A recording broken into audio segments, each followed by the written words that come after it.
All right. I've been actually looking forward to this podcast for a few months since we booked it with Darryl from Redmond's Salt, Real Salt. We're going to talk all things real salt and why we love it and why we use it and why we have a 10-pound bag at home. So, Darryl, thanks for coming on the show.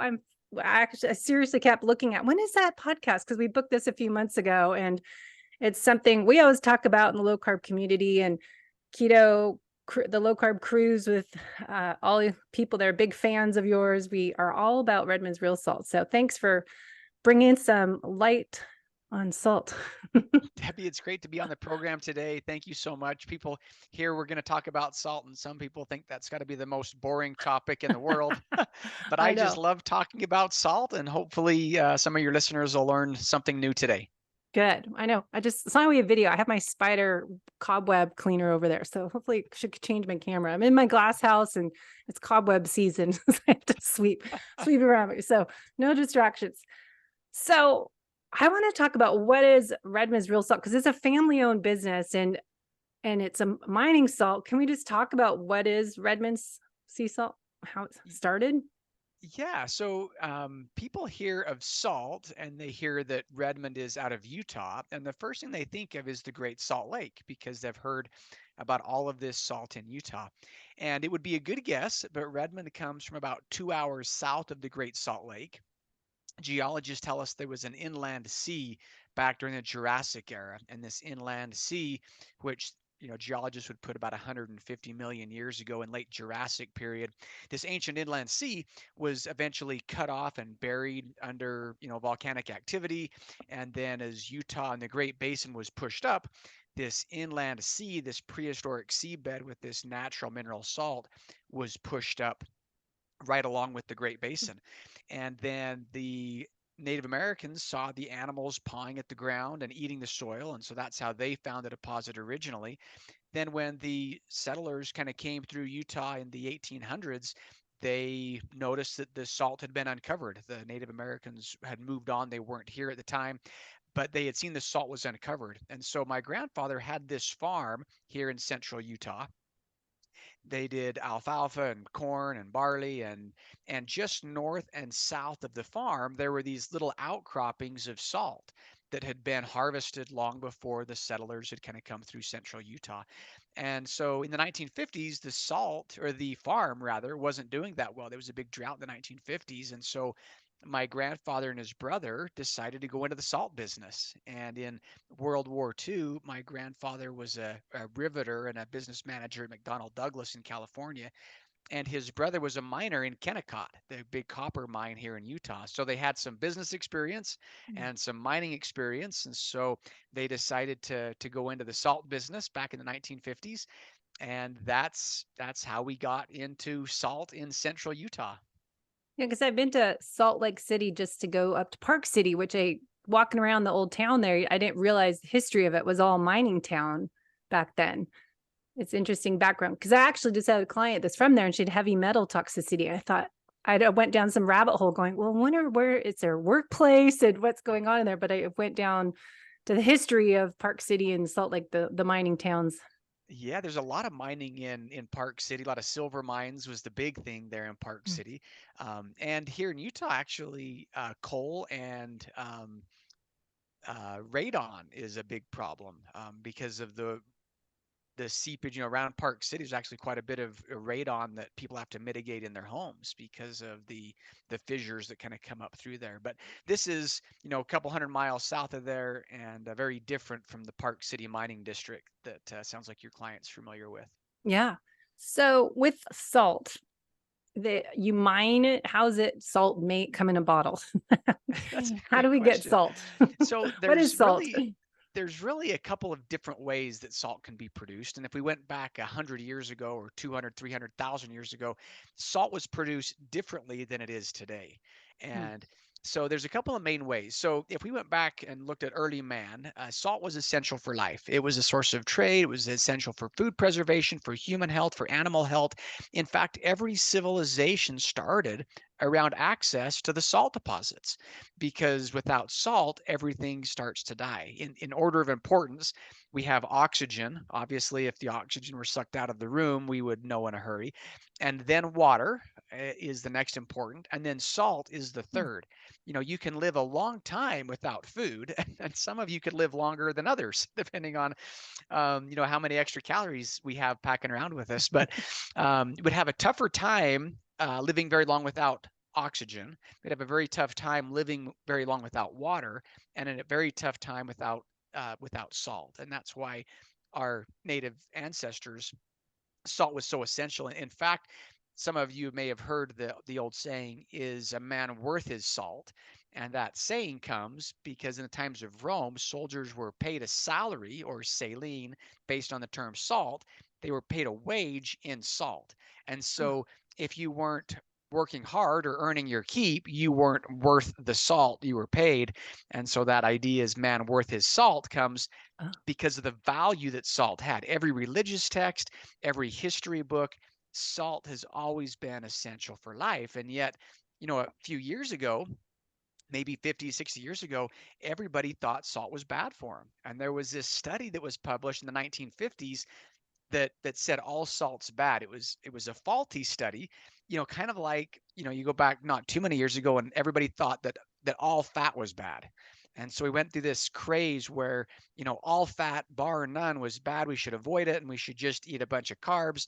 And now we realize that actually our bodies have to have good fats to live and actually live better than on these super heavy processed carb diets that we kind of became all the rage, in the last 20 years or so. And so salt, it's just really fun because it's had this really interesting history.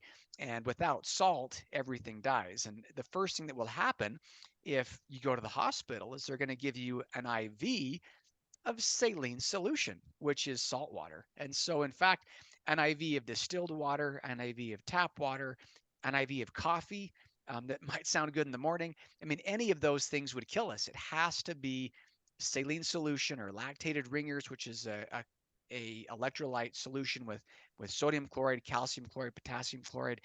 These essential electrolytes balance our body, and they're essential. And so we need to kind of throw that idea out that all salt's bad or that salt itself is bad. It's just that the form and the nature of salt. I kind of went on a little tangent there before we talk about how salt's produced, yeah. but hopefully they can see why this is such an important topic. Well, it's pretty interesting that you say salt's essential for life. But as with everything we've had over the years, I don't know, last 50 plus years, that things are good or bad. And salt is bad for us. And if you have high blood pressure, you need to avoid it and you can't do this. Salt's just bad. And it's also, you're saying essential. And there's essential minerals, and we need mineral balancing to keep us alive. And so I think it's, where the bad rap of salt came, because maybe if it's the history of what type of salt started to make things bad versus quality of salt and the source of it. Is there, Yeah, touch on you're that? you're absolutely right. So, as I mentioned before, salt was always essential for life. In fact, before the refrigerator, all of us probably would have eaten more salt because anything we ate outside of season would have had to have been preserved with salt. Our kimchi's, our sauerkraut, our pickles, our Mm-hmm. jerkies. But the salt that our ancestors used versus walking into the grocery store and buying a blue canister or white canister of salt off the shelf, those are two very different things. And and that's why our ancestors knew salt, loved salt. Animals don't overdose on salt. And yet today, because salt is a great preservative, salt can be used on foods that should not last or should not be eaten even to make the food last longer than it should.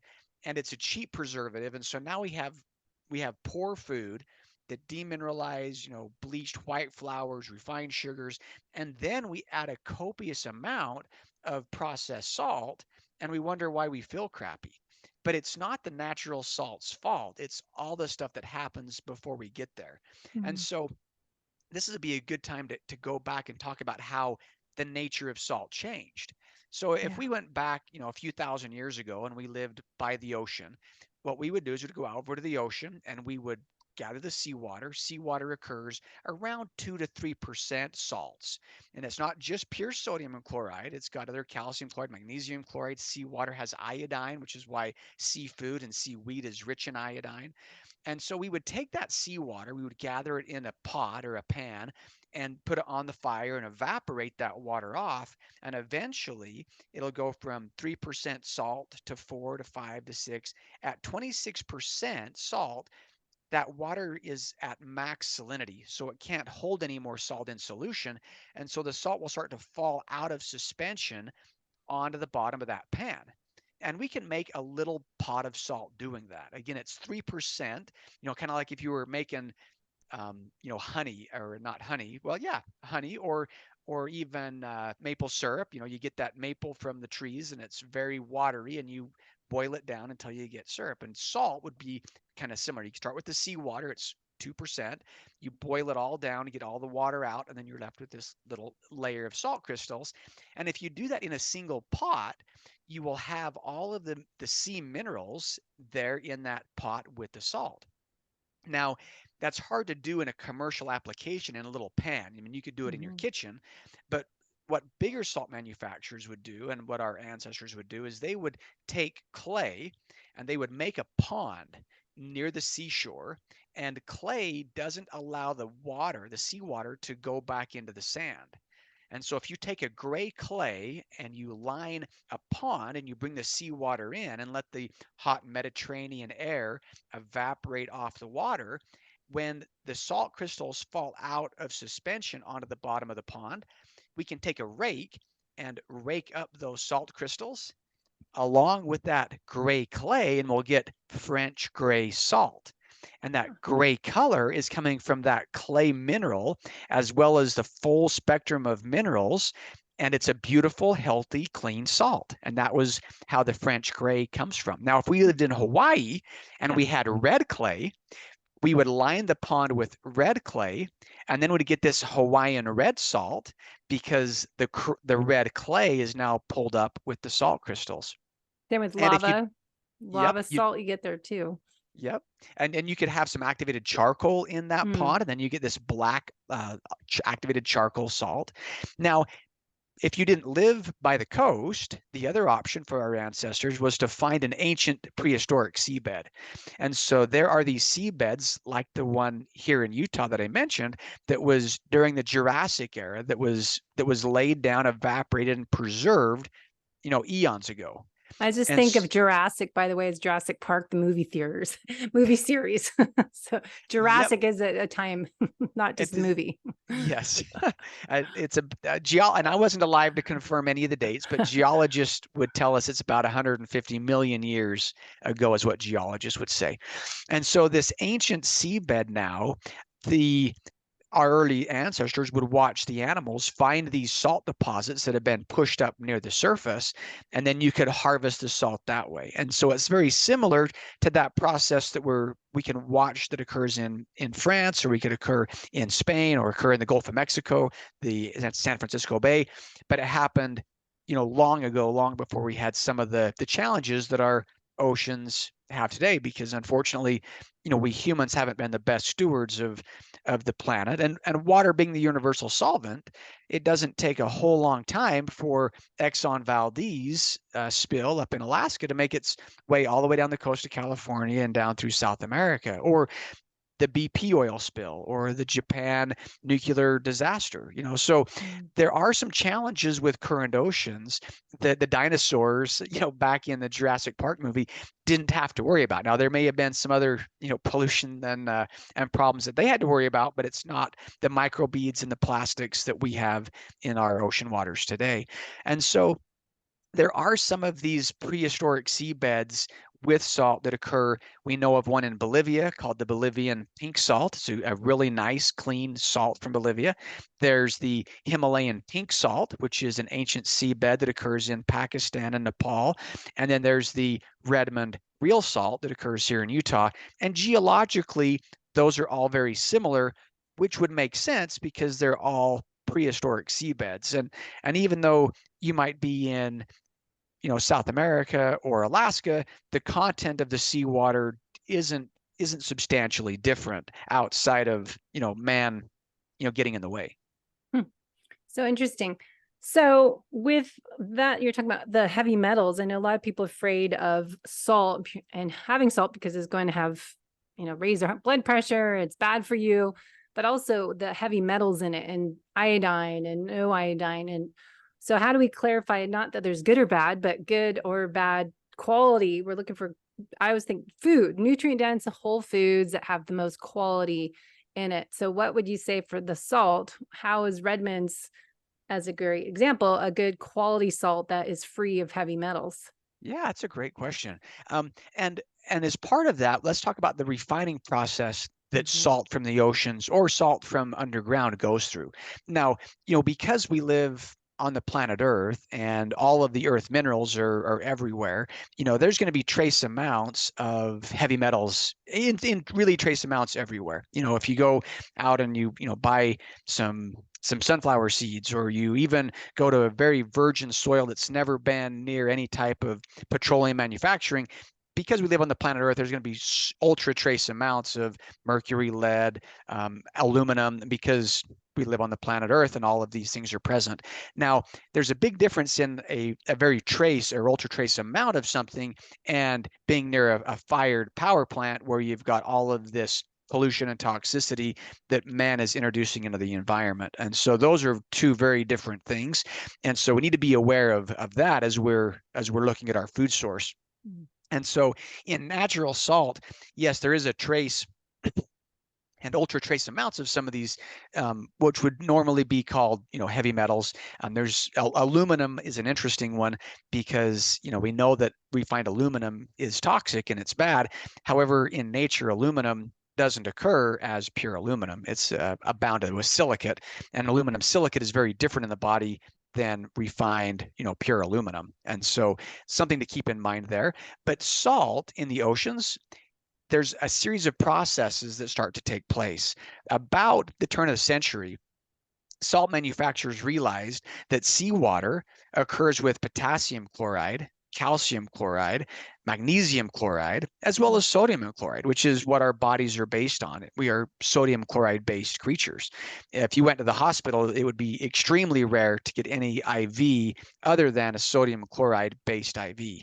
Potassium chloride IV maybe in a really unique situation, but that's also deadly. Potassium chloride is the form of lethal injection. So you do need all these electrolytes in the right form. What salt companies realized, though, around the turn of the century, is they could, instead of taking the seawater out of the ocean into a single pond and letting it all evaporate at once, like we talked about earlier, salt companies realized that they could use a different membrane or a different liner in that pond, and they could pull off all of the seawater into the pond, and they could leach off the magnesium chloride first. Then they can move the salt to another pond and pull out the potassium chloride. Then they can move the water to the next pond and pull out calcium chloride. Now, those are valuable minerals, and our bodies need, because of the sodium potassium pump, our bodies need potassium to process sodium, and they work synergistically in the body. And so by starting with good, clean seawater that our bodies are based on, and then taking out some of these other complex chlorides, it would be like if you and I were orange or citrus farmers and we came up with this really cutting edge technology to take a grapefruit, pull out all the ascorbic acid and vitamin C, and then still sell it as grapefruit. And it looks mostly the same and it probably tastes similar, but it's not. Mm. If we were to take a carrot, we know carrots are rich in beta carotene, not refined beta carotene, but beta carotene vitamin A complex, and we could take that carrot and extract all of the vitamin A out of it, sell the vitamin A in a little capsule, and then still sell the carrots in the grocery store. As farmers, we're probably geniuses, but as a nutritionist, we would say, why in the world would you buy a carrot after you've pulled out the vitamin A? Or why would you buy citrus if you've already removed the vitamin C? And why would you buy salt if you've already taken away the other key electrolytes that nature created salt with? And so now salt has two challenges. So the first is a lot of salts today, if it's coming from a current ocean or even a seabed, they're using vacuum pan evaporation.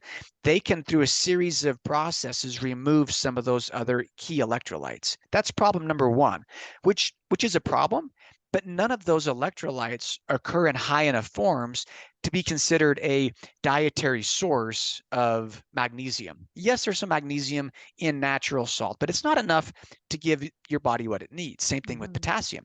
So it's important that we leave salt and we get all those micronutrients out of it. But the bigger challenge, in my opinion, with salt is when we start to monkey with the chemistry. And years ago, salt was discovered that it's hygroscopic. So if I have a salt crystal here and I put it out on my table and it's a really humid day, it's going to start sucking water out of the air. It's called hygroscopic. And I would have a pool of water underneath my salt crystal because it's that efficient in sucking water out of the air.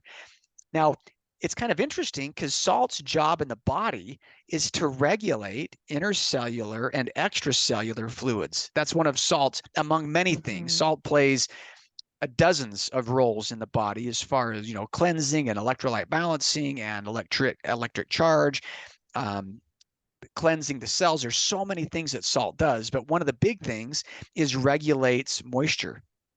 And scientists noticed this. And so this study back in the 1950s that linked salt to high blood pressure was because they knew that salt did interact with the body's ability to interact with moisture. And so what they did in that study in the 1950s, I can send you a copy of it if you'd like. Yeah. The study's called Evidence for the Relationship Between Sodium Chloride Intake and Human Essential Hypertension, published in 1954. Oh. And this study, they fed mice this copious amounts of salt, and they noticed with high amounts of salt and little water, sure enough, it caused some hypertension. But if it's in the right form and the animal has enough water, it doesn't do that because animals are a lot smarter than we are, and they tend to balance their bodies better than some of us humans do. But salt companies, the problem with salt being hygroscopic is it starts to absorb water into the shaker. And so on a humid day, your salt will start to clump in the shaker.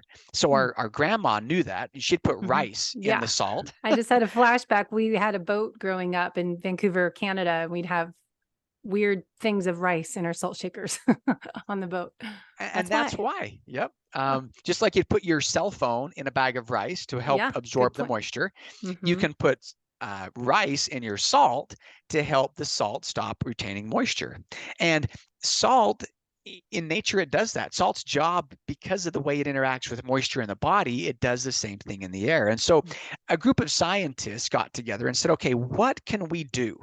What chemical could we paint or coat this crystal with to stop its ability to interact with moisture?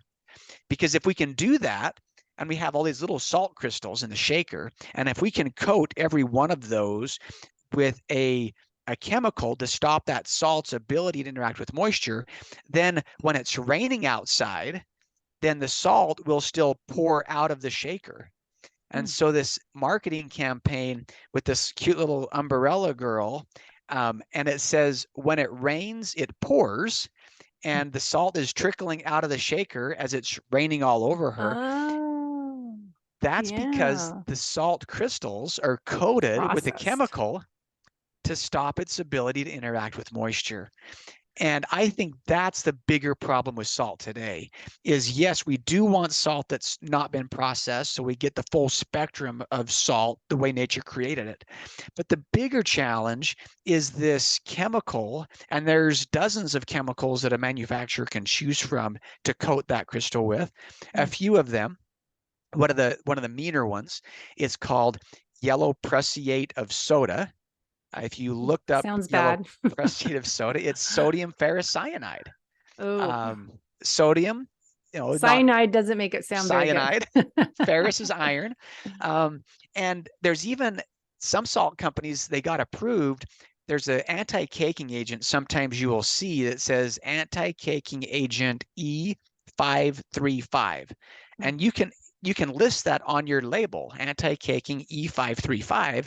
If you Google search anti-caking E535, it pulls up sodium ferrocyanide. And that's a very common additive in many of your salts, even many of your quote unquote sea salts today will have that in. Now there's other ones. There's sodium silicoaluminate, very similar to the antiperspirant aluminum that's added to stop the bodies interacting with moisture. There's other ones, calcium silicate, that aren't, as problematic. Sometimes they'll add sodium bicarbonate, which is basically baking soda, and they can add these other chemicals, but some of these chemicals are pretty mean. And if you ever take your salt shaker and you look at the ingredient label and you see 4 or 5 things, and one of those is often dextrose. We used to, there's that Mary Poppins song, just a spoonful of sugar helps the medicine go down. And if your salt has dextrose, which is sugar in it, it's like just a spoonful of sugar helps the processed salt go down, and it's actually not added. The dextrose in salt isn't added as a sweetener. It's actually added as a stabilizer, because some of the chemicals that are added to the salt, they start to age. Salt it doesn't expire. It's been around since the dawn of time. But these chemicals that we add to salt can impact it in such a way that salt companies will add dextrose as a preservative to salt, or to the chemicals that they've added to the salt. And so one of the first things I'll tell people is when you give a presentation and we say, who has heard that sea salt's better for them? And, just about everybody will raise their hand. And if we went back, maybe 40 years ago, that might have been the case. But today, you can go into the grocery store and buy a sea salt and look at the label, and there can be more chemicals added to the sea salt, and it can still be demineralized more than maybe some brand of table salt. And so obviously I'm a little biased, and I think Redmond salt is the best salt. But there's some other really good salts out there. And so rather than looking at a label, or even rather than looking at a brand, look at the back of the label and for see everything, though. Everybody needs to always look at the back. Don't just read the front. I've always thought that. And in salt, there's really just 3 questions. And if any of your audience today wants to find a good, healthy salt, I tell them, hey, there's only 3 things you need to remember. And you can ask yourself these 3 questions, and you might end up with Redmond real salt from my grandfather's farm. And if you do, great. I'd love it. And I do think it's one of the healthiest, tasty salts out there. But these 3 questions, you might find another great brand, because there's some other really good brands out there, and we're not the only game in town. And especially if you live in other parts of the world and you're tuning in, there's probably some good salts where you're from without having to import real salt all the way from, Central America, Central North America here in Utah, all the way down to Bolivia, because there's some really good salt that's manufactured in a great way in Bolivia. And so there's no reason to, ship our salt down there if you've got, if you can do it without all the food miles. And so these 3 questions, if I piqued any interest yet. Yeah, go for it. So the first one is who's producing it? It kind of goes without saying, but in salt, it's very difficult to walk into a grocery store today and there's dozens of brands of salt and know actually who's produced that salt, because it might be in a store brand, it might be in just some jar, but knowing who's producing it gets very difficult in today. And, same thing if you were going to go buy some eggs, if you can know actually who the farmer is that's raising those eggs, then you're going to be raising the chickens that lay the eggs. Then you can ask the next question, which is, what's the source? Where is this protein coming from? If I'm going to buy a nice steak or some hamburger or some tomatoes, who is producing it is great. And if you can find out who's producing it, you can ask them, what's the source?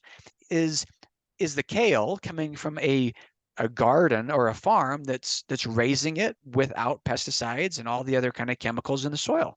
Is the animal that I'm eating, is this fish or this, cow or whatever, what's the source? Where is it coming from?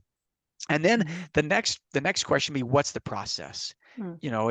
If it's an animal, what are they doing to it? Are they adding hormones? Are they putting anything in? Are they taking anything out?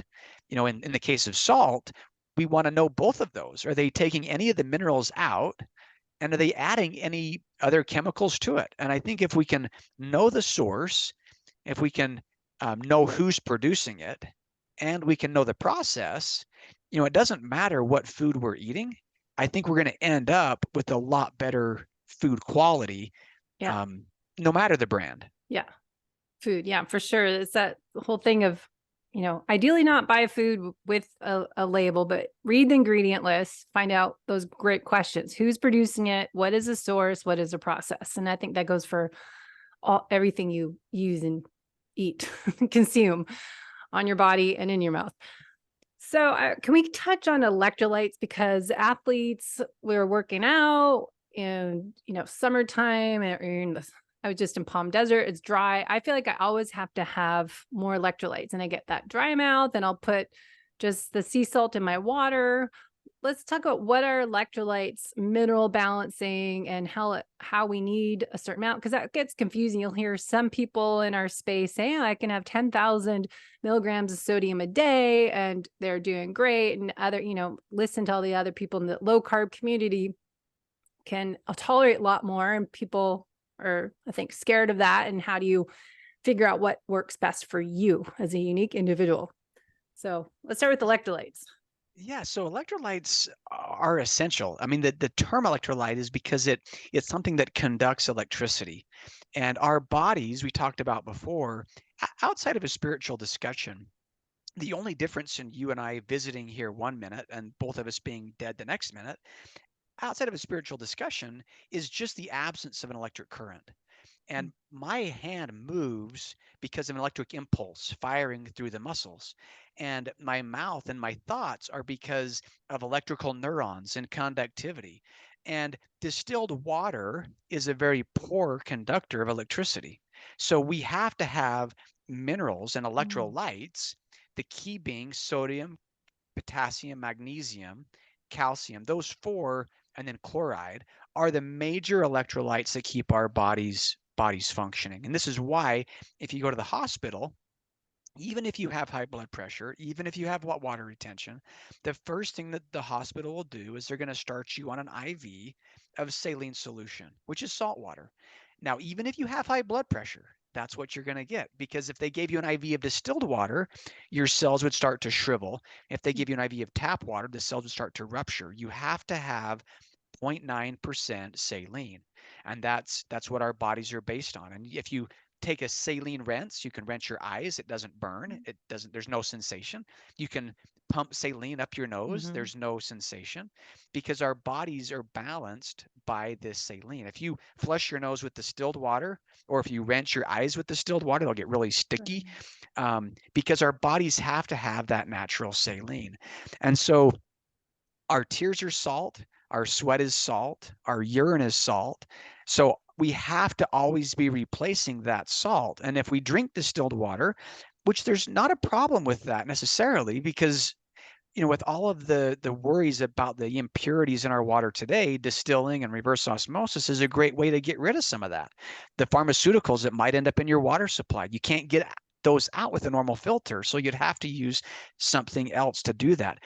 However, you've got to replace those salts when you do that, because if we don't replace those lost salts, things start to go south. And we'll see that in the military camps. They're drinking tons of water, they're running out, they're sweating heavy packs on, and somebody will fall, pass out, and even occasionally die from hyponatremia. And natremia is salt and sodium. And so we have to always be replacing those. And everybody's level's different. Now, our ancestors never would have thought about overdosing on salt. They had to go out of their way to get salt. And so as you start eating a more healthy diet and you're eating food without labels, you'll have to actually start adding salt to your diet and adding salt to your water.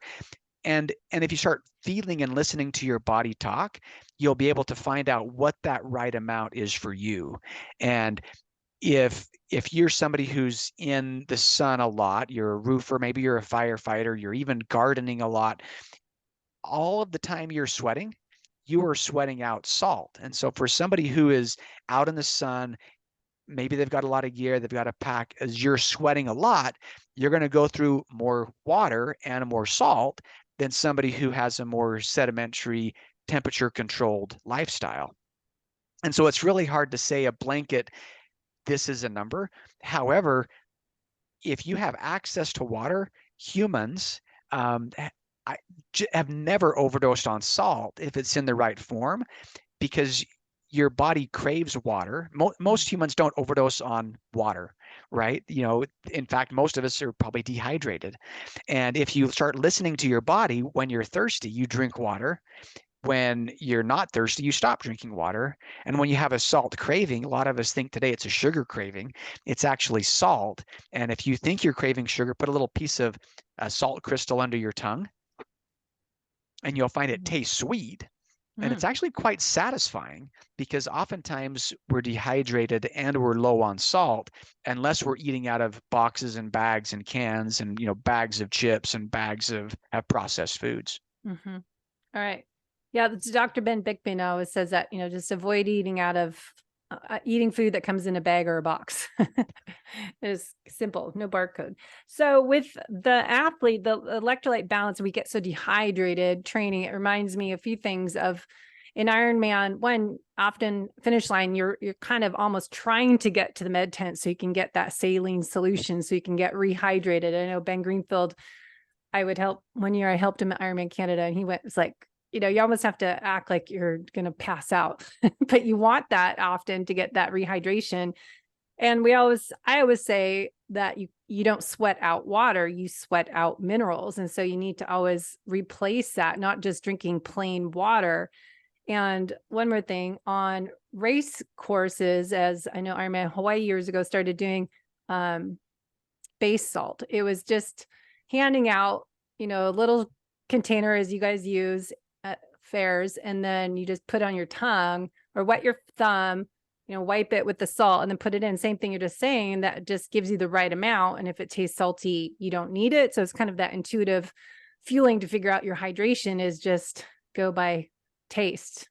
Yes, I think you're absolutely right. There was a great book years ago called Your Body's Many Cries for Water I by had to Dr. read that Batman Gelly. Yeah, Nutritional Therapy School Association made us read that. It's a great book. It's a great book. And he wrote a follow-up that said, you're not sick, you're thirsty. Yeah. And when we start drinking enough water to meet our dietary needs, and we're not eating foods with barcodes and labels, Dr. Batman Gelly suggested that you should, salt your food liberally.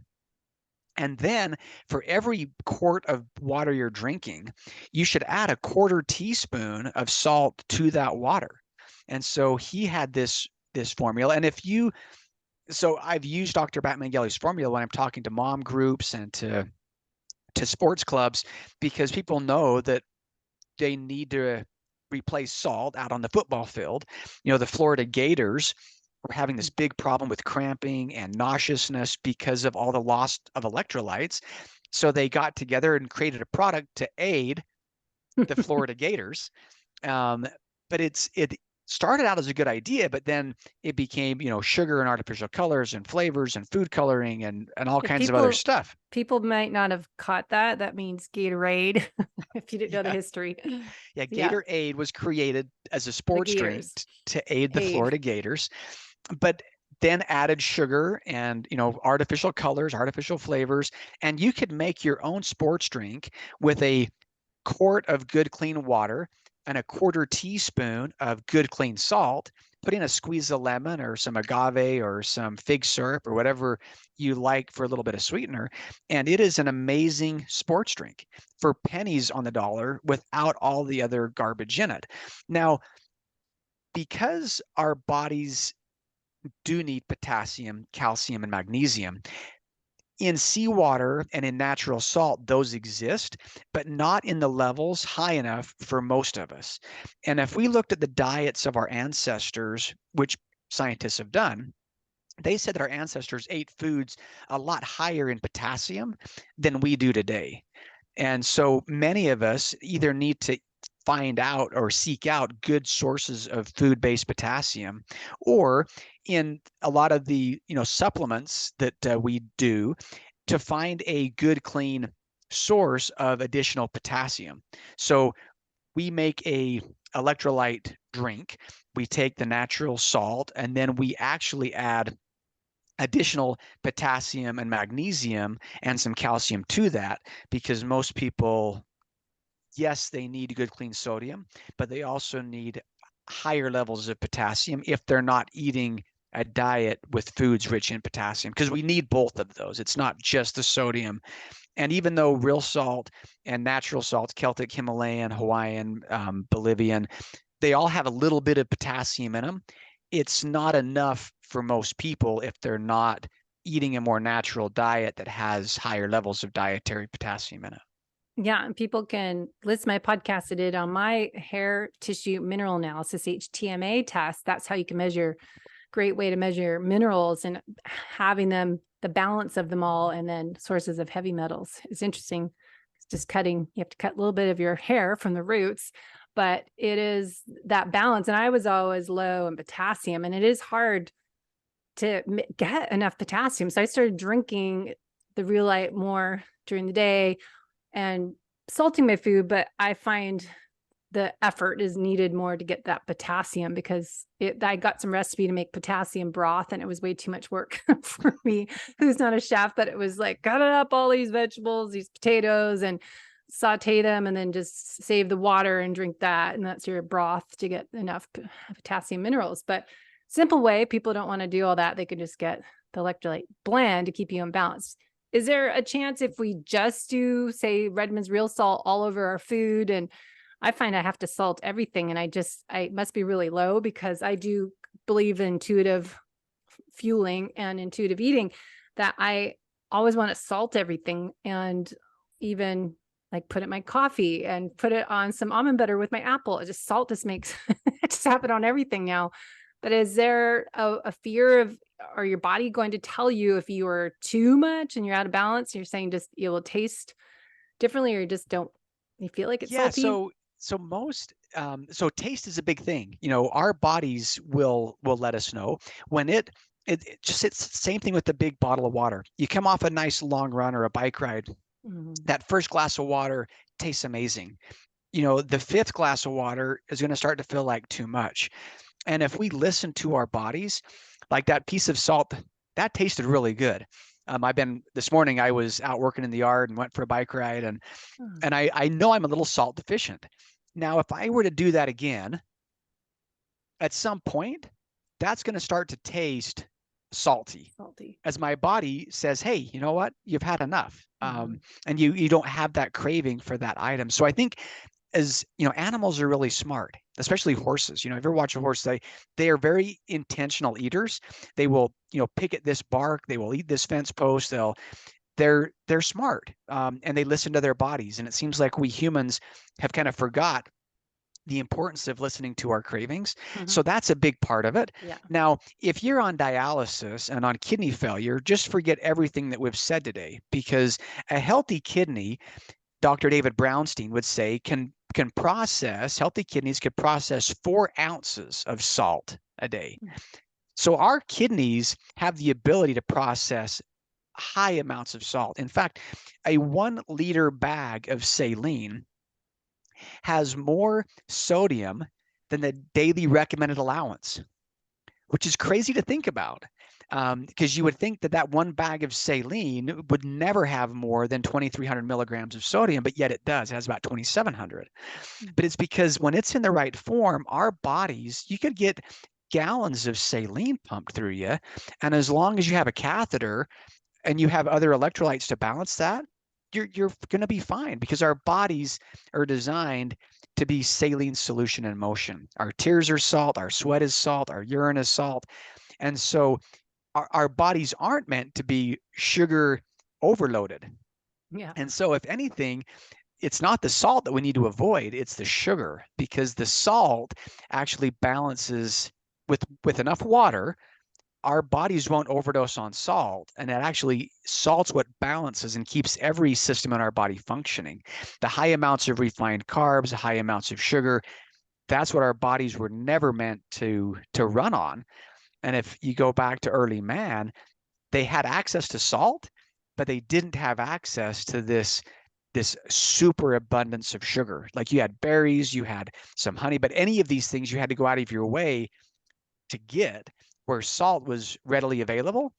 And it had to be because it was so essential for life, which is why it was paid as a salary to the Roman soldiers, and it was traded ounce for ounce for gold at one point, because it was so essential to keep us alive and to keep our food preserved. So anyway, I kind of geek out on salt, but hopefully we've covered some fun stuff today. Have you talked to Dr. Canberry a lot about that? Because he always has videos on this and talks about your salt shouldn't have a little blue girl with an umbrella on it. And he's just, it cracks me up. But that this is He's ancestral fun. health, and look at the proper human diet, as he calls it, the PhD diet. But proper human diet ancestrally is looking at what we did once upon a time, and how what your own body has its innate intelligence and how it can find the balance, which is even with the zinc. I wrote that down as in nutritional therapy, we do a zinc test. And if you swish it in your mouth, a zinc solution for, was it 30 seconds? If you can taste it or not, if it tastes like water, you're zinc deficient. So same kind of thing. If you can taste it really minerally, you know, you don't need zinc. So that was an easy test. And then also iodine test. And we'll talk about iodine next before we wrap up. But iodine, we to wipe it on your arm, just do a little square, see how long it absorbs in your body. Is there other nutritional therapy tests we do in our functional exam we used to do? And then how fast your body absorbs it tells, are you iodine deficient or not? So it is amazing if you learn how to test your body's own innate intelligence, figure out where am I, and learn how to listen to those feedbacks, symptoms, that signs and symptoms your body gives you. It's pretty amazing. And I think that's for me, that would just be a good thing to kind of to wrap up and close on. I think, if we can be more intentional in our living, be more intentional with the food that we choose to eat. And we all are going to have our cheat days and our cheat snacks and our cheat treats, which is fine. But I think if we can just be a little more intentional, and if we think we're craving a candy bar, or we think we're craving sugar, start by just putting a little piece of salt under your tongue and just see how sweet that natural salt crystal is, and see how satisfying that can be, and be more aware of if we're thirsty. So many of us go around dehydrated because we drink in the morning, and then, it's too late for bed. I don't want to get up and pee tonight, so I'm gonna not drink tonight. And so we go, walking around super dehydrated, super low in minerals, and then we get thirsty and there's, some cheap sugary drink close by, instead of being a little more intentional, saying, hey, I know at 4 o'clock at my desk, I'm going to have a sugar craving. Let me just get a little bit of salt. And so here at my desk, I've got actually a bowl of salt. Nice. And I'll just put a piece of salt under my tongue. And it's interesting how, for me at least, how satisfying, when I think I'm craving sugar, how satisfying that little bit of salt is. Yeah. So we shouldn't drink plain water if we're trying to rehydrate with getting minerals in, and we shouldn't have sugar water to rehydrate, but just have minerals added to our water, or just start with salt. And then maybe if you need more, we might identify that we feel better having more, something as Real-Lite with electrolytes, balance with the magnesium, potassium, calcium. And one thing you can try if you're not sleeping well, one of the things that Dr. David Brownstein would suggest is take a 1/4 teaspoon of salt, put it under your tongue, and a big glass of water right before bed. When we're sleeping, our bodies are cleansing. Yeah. The cells are cleansing, the mind's cleansing. It's kind of like a reboot, reset. And for all of that, our bodies need water and salt to do that. And so there's a lot of stories that Dr. David Brownstein shares about, restless legs and cramps at night and just not sleeping well, and a little bit of salt and a glass of water before bed. If you went to the hospital or the IV tent, at the end of the Ironman, at the hospital, you're going to spend hundreds of dollars for that bag of saline solution, where you can make your own, essential essentially make your own bag and just give yourself a nice little, electrolyte boost before bed with a quarter teaspoon of salt and a big glass of water, and just see how you feel. And see if that helps sleep. And That's a good most tip. people are surprised. So before we wrap up, can you just touch on iodine? Because we talked a lot about iodine with Dr. Elizabeth Bright for females' hormones and men and women and thyroid issues, but that's a confusing thing of iodized salt versus no iodine, and anything you can add in there as we close. Yeah, as you know, iodine is essential for life. The lack of iodine sets up goiter, is one of the most known things, but they've done a lot of studies on tissue and on tumors in breasts and in prostate and thyroid and all kinds of these tumors, and they're all deficient in iodine. Now, the reason that we've come to associate iodine and salt, we actually have to go back to World War One. In World War One, they instituted the draft, and in the Midwest, think of the Midwest at the time. This is, early 1900s. In the Midwest, we're eating out of boxes, we're eating out of cans, we're eating out of processed flour, white sugar, white flour.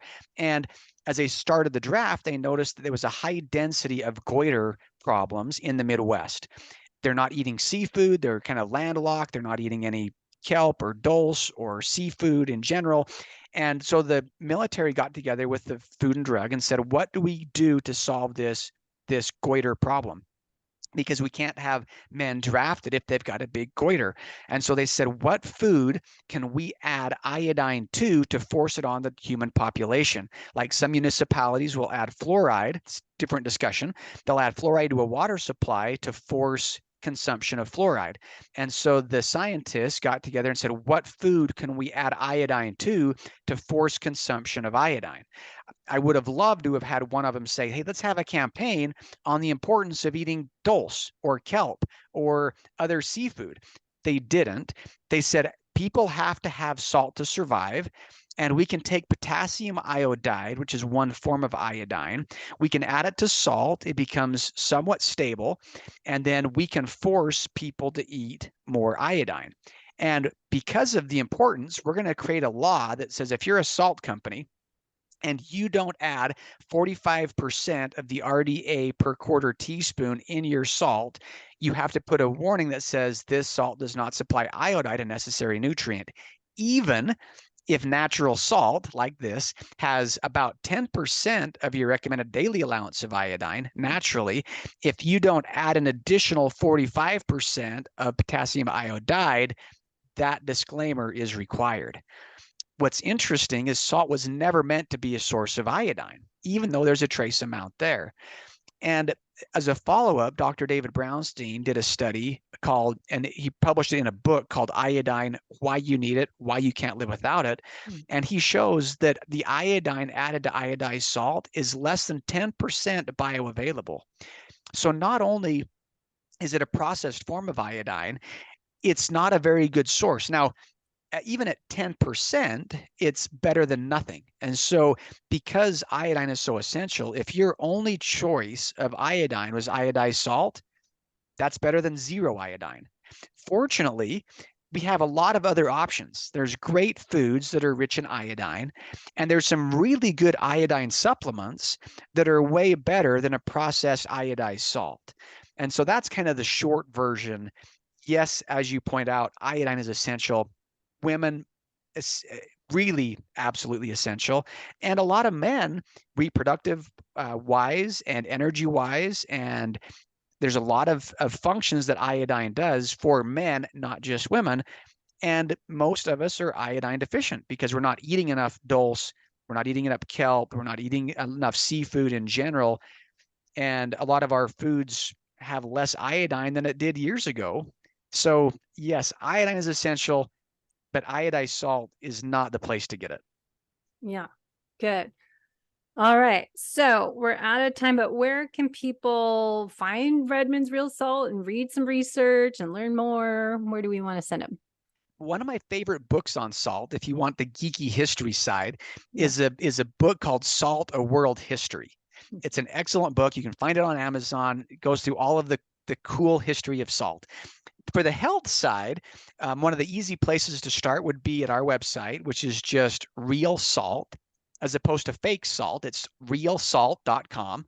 And that's a good place to start. There's a lot of great books. We talked about some of them today. Dr. David Brownstein's book called Salt Your Way to Health is a really good one. There's a Dr. James D. Nicolantonio called The Salt Fix, and he's got a lot of good, it's a big book. information. I still like to go back to the old Dr. Batman Gelly, your body's many cries for water. Yeah. So there's a lot of good research on salt today. And I just appreciate having me on the program. And I can actually send, if you want it for your show notes, I can actually send you some PubMed articles from the American Journal of Clinical Nutrition and the American Journal of Medicine that talk about how important the right kind of salt is in a healthy diet.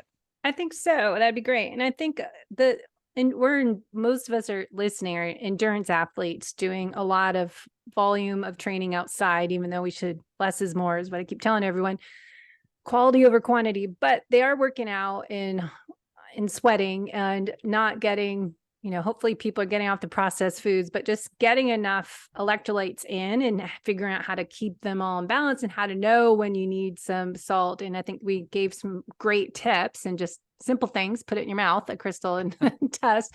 But I think that's an important part because I think a lot of performance issues are related to hydration status and figuring out, as Kona Ironman was just this past weekend, and you're sweating and doing, more humid weather racing. And that's always a big topic, is how to stay hydrated when you're training and racing and figure out the right amount so you're not swollen and, have too much going on, too much sodium. So listen to your body. We're saying there's innate intelligence and you have to learn how to rediscover that connection with your own body. It's a big thing. So thanks so much, Darryl. We'll put all the links in the show notes, and we have a discount code I'll put in there too. I know, I must tell you, I put on my Instagram, we have this olive tree up here that we first time ever are brining olives, and our 10-pound bag of real salt that I bought a year ago is going away very quickly because there's this whole brining process of making your olives every week with a cup of salt. So those 10-pound bags, I read on it, it does say for fermenting, brining, and using it for cooking. So if you're making a big project as that, having food for the winter, you have to have the salt for it. So it does come in handy. So thank you so much. Thanks for having me.